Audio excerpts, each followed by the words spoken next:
Petri Wine brings you Basil Rathbone and Nigel Bruce in the new adventures of Sherlock Holmes.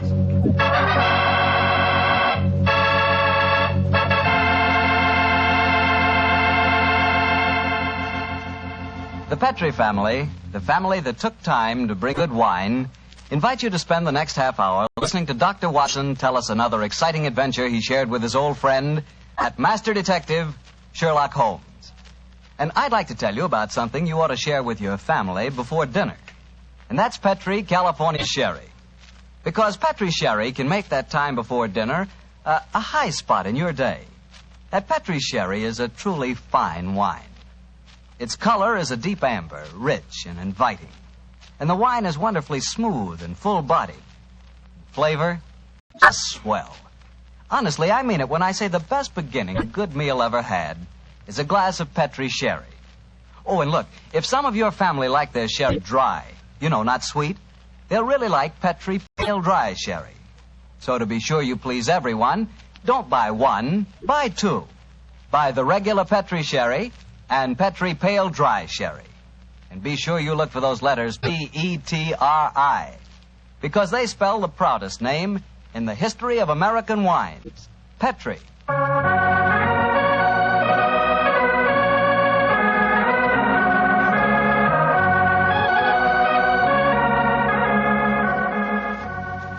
And now I know our good friend Dr. Watson's expecting us. Let's go in and join him. Come in. Good evening, Doctor. Good evening, Mr. Bartell. Say, how are you feeling, Doctor? All over that attack of flu you had? I'm feeling very much better, thank you, my boy. I'm still a little weak. We old fossils take much longer to get over that sort of thing than you young fellows. Well, you take good care of yourself, Doctor. You've got a lot of friends, you know. Oh, I'm very glad to hear that. Thank you, Mr. Bartell. And now settle yourself down, and I'll get on with tonight's new Sherlock Holmes adventure. Where did it take place? You may not be familiar with the names of Jersey, Guernsey, Alderney, and Sark, but those are the four principal islands that make up the group known as the Channel Islands. Oh, yes, Doctor, I have heard of them. Somewhere in the English Channel, aren't they? Between the southern coast of England and the northern coast of France? That's quite right, my boy, though I very much doubt if you ever heard of the tiny island on which this story happened. It was the island of Garth, a minute but self-contained spot with a population of just under 1,000 inhabitants, subsisting, and from what I saw of the island in those days, subsisting very well on its dairy products. Was it under the rule of the British government, Doctor? No, Mr. Bartell, not exactly. You see, the island belonged to a family by the name of Horn. The head of the family, who was known as the Seigneur of Garth, was an independent ruler owing nominal allegiance to the King of England. That allegiance was expressed by one of those traditional ceremonies in which the Seigneur annually presented 1 pound of freshly churned butter to a representative of the British Crown. Times haven't changed much, have they, Doctor? Pound of butter is still worth a king's ransom.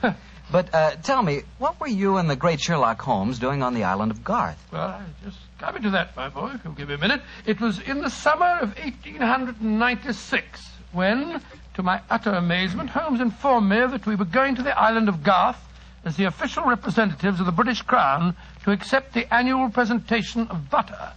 At the time, I must confess, I couldn't see why Holmes wanted to accept such a ridiculous mission.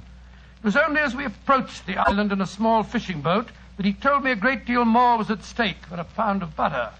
Unfortunately, Mr. Bartell, I'm not much of a sailor, and as the wind was blowing hard and the sea racing, I'm afraid I wasn't a very intelligent companion.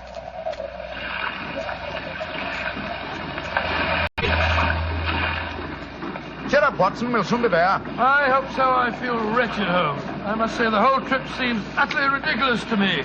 Plunging and bobbing about in a little boat in a raging torrent just because somebody wants to give somebody else a pound of butter. Dear old Watson, you don't really think our mission is so innocuous, do you? Then why are we going to the island of Garth? We're going to the island of Garth at the express wish of its present ruler, Martha Horn. Martha Horn? I never heard of her. Extremely spirited old lady. And the only woman who dared tell a certain resident of Windsor Castle that she looked devilishly dowdy for an empress. Great Scott, you mean that I mean, Watson, that Martha Horn's behests are not lightly disregarded. Obviously, she wishes to see me urgently. Also, my brother Mycroft put pressure on me. He reminded me that a visit to Garth might be closely allied to this emerald tie pin I wear. Of course, you recall the origin of this pin. Well, naturally. That idiot Windsor Castle gave it to you after our little trouble last year. over those stolen plans for the Bruce Partington submarine. Exactly, my dear fellow. But remember that the spy Oberstein had put those plans up for auction in all the naval centers of Europe. Some hint of their nature must have leaked out. It's even possible that other powers may be able by now to duplicate the pride of our submarine fleet. And whoever controls the channel, Watson, controls England. Well, they're dropping anchor, and yet we're still a quarter of a mile out from the island. Why do you think they're doing that? Here comes the skipper. He'll tell us. Here is as close to the island as we may approach, monsieur. We have already sent signals. A smaller boat is putting out for you. It will be here in a little while. Thank you. A smaller boat. Good Lord.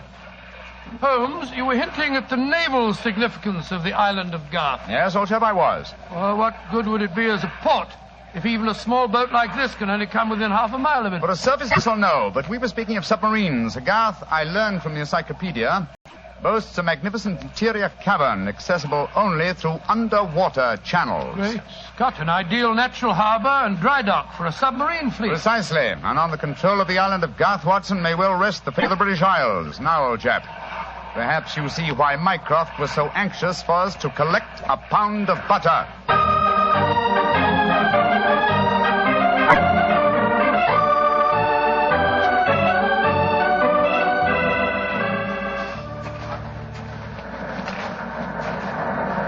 Holmes, doesn't it seem wonderful to be on land again? First the fishing smack, and then that wretched little rowing boat. Then the bucket swinging us up the face of the cliff. Now at last I can stretch my legs. Steady, old chap, steady, steady. Let me give you a hand. You'll soon get your land legs back again. Thank you. I'm a bit shaky, I must confess. Hello? Who's that couple walking towards us? Our welcoming committee, no doubt. How do you do? Mr. Sherlock Holmes and Dr. Watson. Permit me to present myself. I am Dr. Hugo Oberwald. How do you do, sir? How do you do, Doctor? And this is Mrs. Reeves, the housekeeper at Horn Castle, where you will be staying. How do you do? How do you do, Mrs. Reeves? Welcome to the island of Garth, gentlemen. We were deputed to come and greet you back to the castle. We can walk there across the cliff tops. It isn't very far. Splendid. I think my friend will appreciate traveling on terra firma once again. Dear me, Herr Doctor. You are not a good sailor, perhaps? No, perhaps about it, sir. I had a miserable crossing. I am sorry to hear it. I trust your short stay at the castle will be some recompense for the journey. The formal presentation of the butter will take place tonight. There will be no reason why you gentlemen cannot return to the mainland tomorrow. Oh, thank you, Mrs. Reeves, but it's more than likely that we shall stay on for a few days. Oh, it will be quite unnecessary. I'm afraid that is a matter for Mrs. Horn and ourselves to decide. I'm afraid that Mrs. Horn is incapable of making any further decisions. Oh, what do you mean, madam? Obviously, you have not heard, but the news is slow in reaching the mainland. Mrs. Horn died yesterday. Died? Good Lord, a natural death, I suppose. But, of course, I attended her myself. Simple case of heart failure. the poor lady died in her sleep. Shall we begin our walk to the castle? By Jove, Holmes, this changes things. You suppose it was a natural death? I suppose nothing, old fellow. But in almost 20 years of practice, I can recall precisely 3 clients, actual or potential, who died natural deaths. Come on, let's follow them.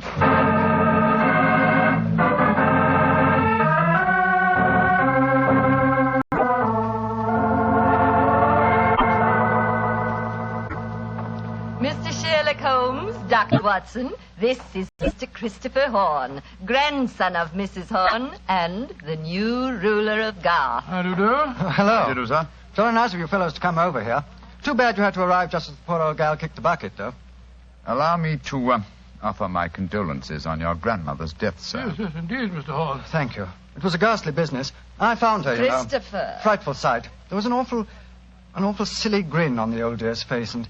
Don't you think it would be more to the point if you were to explain the ceremony in connection with tonight's presentation? You're right, Reeve. Reeve is a terrible tyrant, but she is efficient. Don't know what I'd do without her.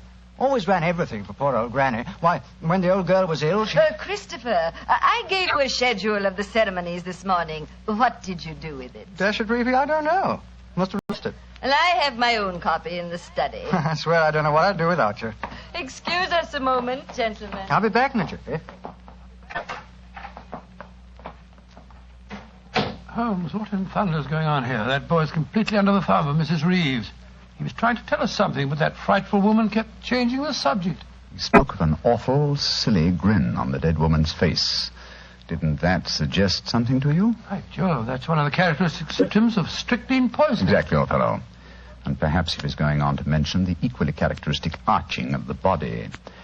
We've got to get Mr. Horn to ourselves for a little while, and you've got to examine the body of the dead woman. And it's going to be difficult. Is that a balcony outside the window? Yes, it is. Come along. Let's see what it leads to.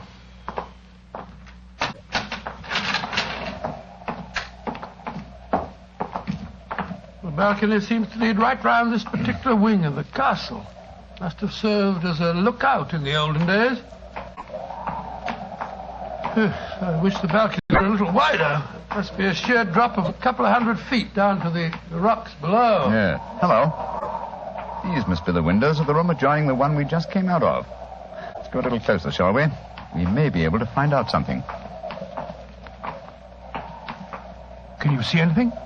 Yes. They're in there. Mrs. Reeves and the boy. She's leaving the room. Now's our opportunity. I'll tap on the window. He's seen us. He's coming to open it. What are you two doing out there? Admiring the view? Yes, my boy, it's quite beautiful. Mr. Horn. Yes, Mr. Holmes. I was a great admirer of your grandmother. And I was interested in what you were telling me of her death. She had a grin on her face, you said. Yes, it was awful. Her body was all hunched up like a croquet hoop. Really? Of course, Dr. Oberwald said it was perfectly all right, but I must say it seemed dashed odd to me. Yes, it was far from all right, I assure you. And you started to say something else. What was it? Let me see. You said, when she was ill... Oh, yes, that was a silly business. When she was ill, she thought she was in danger from poisoning, so she made Mrs. Reeves taste all her food and drink. Did she really? Where is your grandmother's body now? In the West Wing. The funeral's to be tomorrow morning. I see. Where did Mrs. Reeves go? I'm here on the balcony behind you, gentlemen, listening to your conversation with the greatest interest. Christopher, let me warn you. These men are the emissaries of the British government. They would stop at nothing to take the island over. These men are trying to influence you against me, against Reevy, who has looked after you ever since you were born, and who tries to protect you now that your grandmother has gone and you are alone. Yes, I know, Reevy, but after all... That is your pride as the head of the Horn family, the Seigneur of Garth. The Garth that I'm trying to save for you. This man is completely unscrupulous. He was about to accuse me of murder. Weren't you, Mr. Sherlock Holmes? The thought had occurred to me, Mrs. Reeves. Of course it had, because you wished to poison Christopher's mind against me. Well, Mr. Holmes, we have no police on the island of Garth. Our only law is the word of the Seigneur, and Christopher now holds that title. Seigneur, what do you say? Will you allow an Englishman to blind you by accusing me of being a murderess? Mr. Holmes, Dr. Watson, I shall meet you at the ceremony tonight.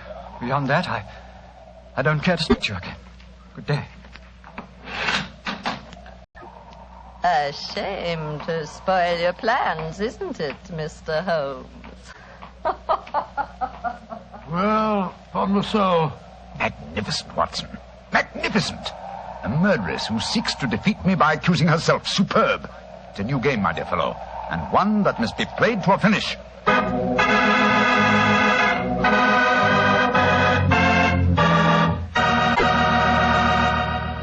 We'll hear the rest of Dr. Watson's story in just a second, so I'm just going to remind you that right now is one time you'd really enjoy a glass of Petri California Port.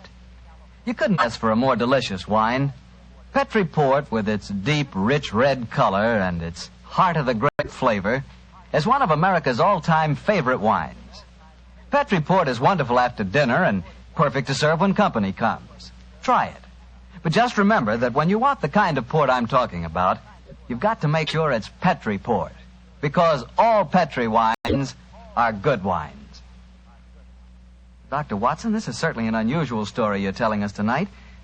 What happened after Mrs. Reeves left you and Sherlock Holmes standing on the balcony? We retired to our rooms and had a quiet and lonely lunch. Though the great man said little, I could see that he was deeply excited and that his keen brain was evolving some plan that would enable us to solve the mystery of Mrs. Horn's death. After lunch, he started to descend the stairs leading to the main hall of Garth Castle. As we did so, Holmes said...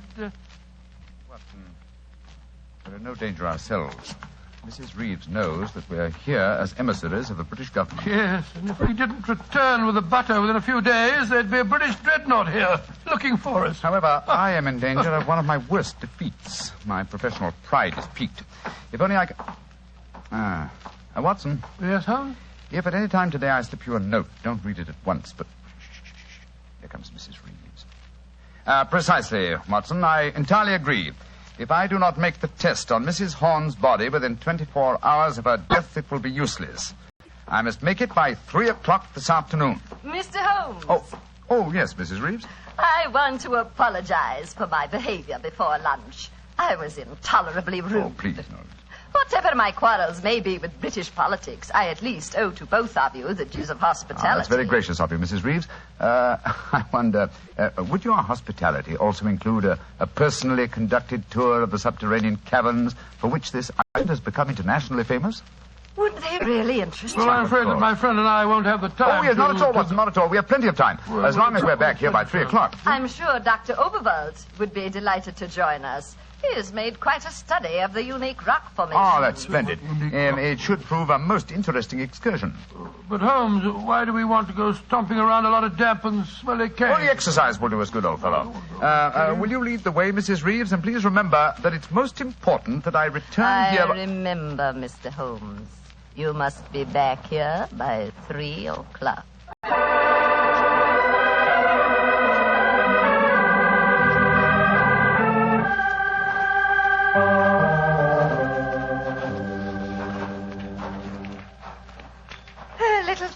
Mr. Holmes, and we shall reach the giant cavern. Most interesting. Watson and Dr. Oberwald seem to have lagged behind us somewhat. They will be here in a moment.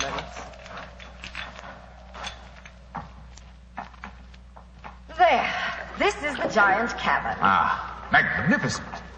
Truly a miracle of nature. It's a natural submarine dry dock hewn out of the rocks. Yes, Mr. Holmes. And in the olden days, only the smugglers who inhabited this island knew the entrance that leads to this cave. The first seigneur of Garth found a cache of untold wealth hidden here. Really? Silks, jewels. There are still the remains of some of the finest Calvados brandy stored among these rocks. Indeed. An incomparable drink. Would you care for some? It is our custom whenever visitors honor us with their presence to offer them a glass. I should be delighted.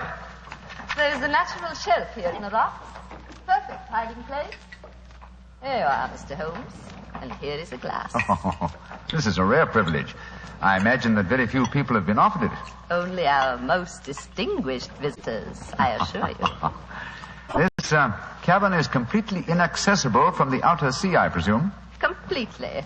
Unless, of course, ships could swim under the sea. Which, as you know as well as I, they can, Mrs. Reeves, even outside the imaginings of Jules Verne. Indeed.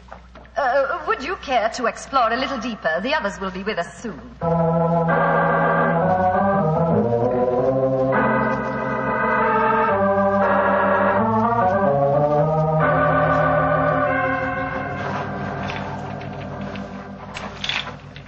Dr. Oberwald, the others seem to be some way ahead of us. Yes, they do, don't they, Doctor? Holmes? Holmes, where are you? Dear me, I'm afraid we cannot follow them. What do you mean? The next cavern is already cut off by the rising tide. Great Scott, you mean that they're cut off? I am afraid so. But do not worry here, Doctor. In a few hours, the tide will recede. They are in no danger. Just, shall I say, temporarily marooned.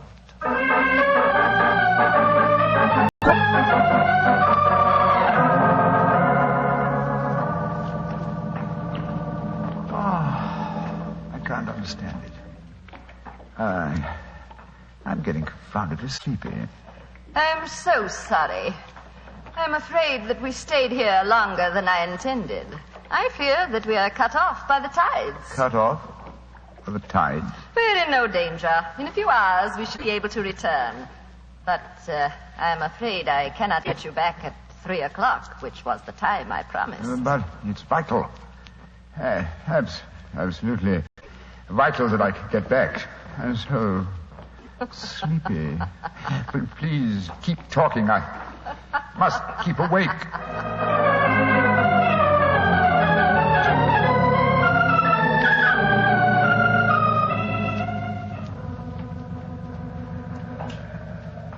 Dr. Oberhold, I must get to Sherlock Holmes at once. I am sorry, Herr Doctor, but we are not able to control the forces of nature.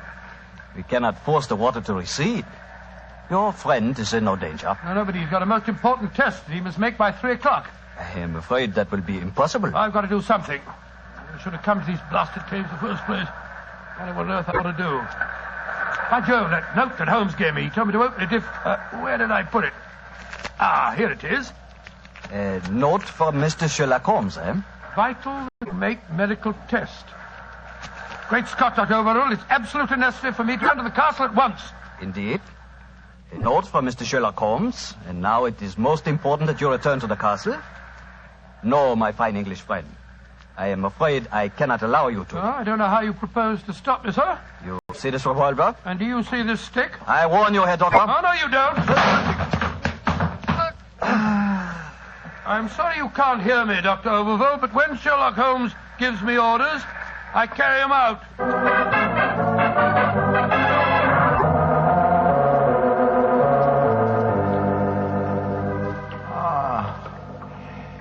Mrs. Reeves, are we still trapped by the tide? Well, what time is it? 5 o'clock. I'm afraid that you will be a trifle late for your important appointment. What a pity. You deliberately trapped me here. You drugged the brandy and kept me a prisoner. Did I? Now, why should I do that, Mr. Holmes? Because you're greedy of power. That's obvious in your domination of that pleasant though weak young man who is now Senor of Garth. I'm sure your beliefs would find support in certain ideologies now arising in Germany. Your choice of a German doctor as an accomplice in your plans would support that theory.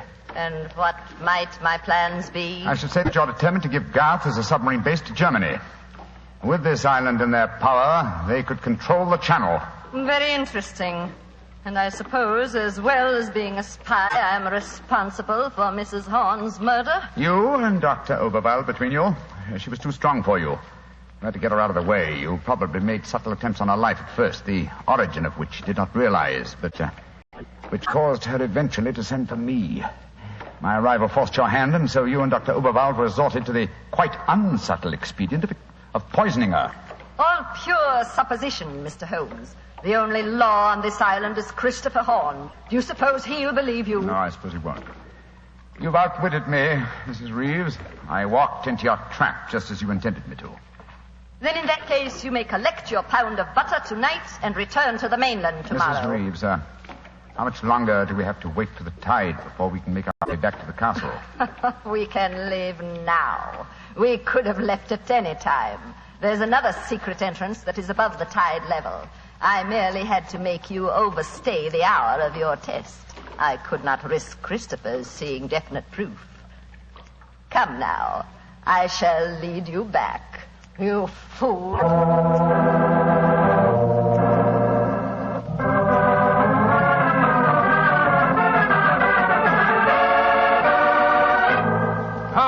Holmes, where have you been all this time? Mind that, Watson. Did you open the note? Yes? Followed my instructions? Yes, it was, as you suspected. Thank heaven, old chap. Then now we can hoist her with her own petard. Here she comes. I'm glad to see, gentlemen, that you have assembled here in the seigneur's room. The ceremony of presenting the butter traditionally takes place here. As soon as Christopher arrives, we will explain our customs in this matter. Dr. Watson, I trust that Herr Oberwald proved an interesting companion on your excursion this afternoon. Yes, indeed, most interesting. We had a discussion of the relative merits of the walking stick versus the revolver. I think I was able to make my argument fairly convincing. Where is Dr. Oberwald now? I imagine he's lying down. He had all the symptoms of impending headache when I saw him last. Why are you smiling, Mr. Holmes? What's been going on? I'm afraid, Mrs. Reeves, that your plans have misfired rather badly. As soon as Mr. Horn arrives, I expect you will be under arrest for murder and high treason. Christopher would never believe you. Wouldn't I? Mrs. Reeves, you poisoned my grandmother. Christopher, what lies have these men been telling you? You're the one that's been telling me lies. I believed you when you said you'd been tasting the old lady's food. But when Dr. Watson showed me the results of his test this afternoon, it was as clear as daylight. But the tests could prove nothing after 24 hours had passed. You said so yourself, Mr. Holmes. A deliberate lie, Mrs. Reeves. I'm afraid that I invented that mythical 24-hour test. I knew that as soon as I mentioned it, you would attempt to prevent my carrying it out. So I was delighted when you fell into my trap. You thought that you were shanghaiing me, whereas in reality I was shanghaiing you. My job is to prove your guilt to the senor. With your dominant presence away from the household, it was easy for Dr. Watson to make his test. You devil. You knew all the time. Oh, of course I did. But I had to deceive you. I'm glad my performance was sufficiently convincing. By the way, Mrs. Reeves, the drugged brandy was dreadfully clumsy. You didn't drink it, Holmes? Why, of course I didn't. But it was very unflattering to me that Mrs. Reeves thought I might. Mrs. Reeves, you realize what this means, don't you? I'm going to ask these gentlemen to take you and Dr. Oberwald back to the mainland with them tomorrow. And stand trial in a British court?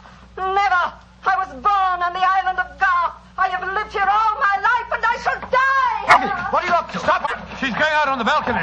One day, Garth will belong to Germany. One day, the whole world will belong to Germany. Goodbye, you meddling fool. Goodbye. Great Scott, she's gone. It must be a couple of 100 feet to the rocks below. What a dreadful thing. I still can't believe she was a murderess and a traitor. Now, it's shocking. A shabby finish to a shabby business. Mr. Horn, I suggest that we make sure Dr. Oberwald does not escape justice, and that we then perform the ritual presentation of the butter. Yes, Mr. Holmes. The island of Garth will still pay tribute to England, and I think it always will.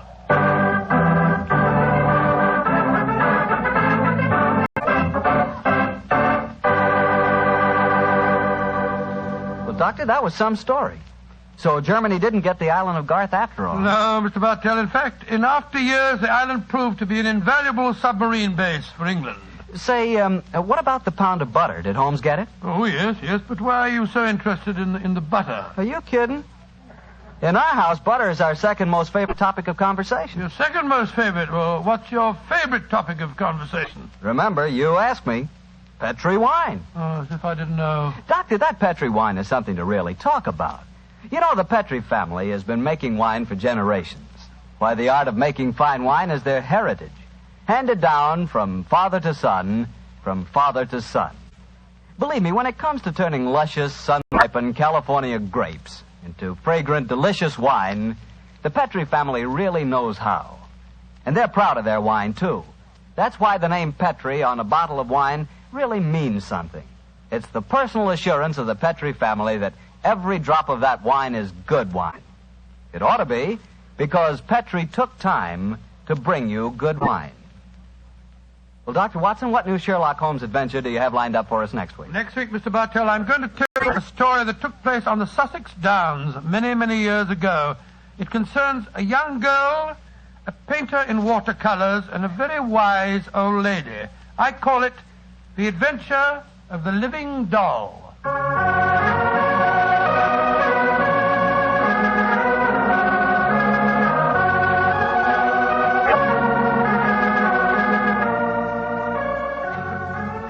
Tonight's Sherlock Holmes adventure was written by Dennis Green and Anthony Boucher and was suggested by an incident in the Sir Arthur Conan Doyle story, The Adventure of the Bruce Poddington Plans. Music is by Dean Fosler.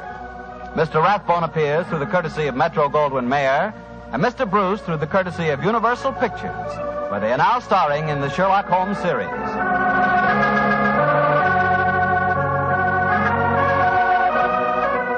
The Petri Wine Company of San Francisco, California, invite you to tune in again next week, same time, same station.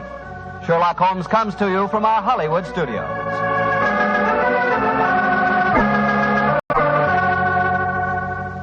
This is Harry Bartell saying goodnight for the Petri family. For a solid hour of exciting mystery dramas, listen every Monday on most of these same stations at 8 o'clock to Michael Shayne, followed immediately by Sherlock Holmes. This is the Mutual Broadcasting System.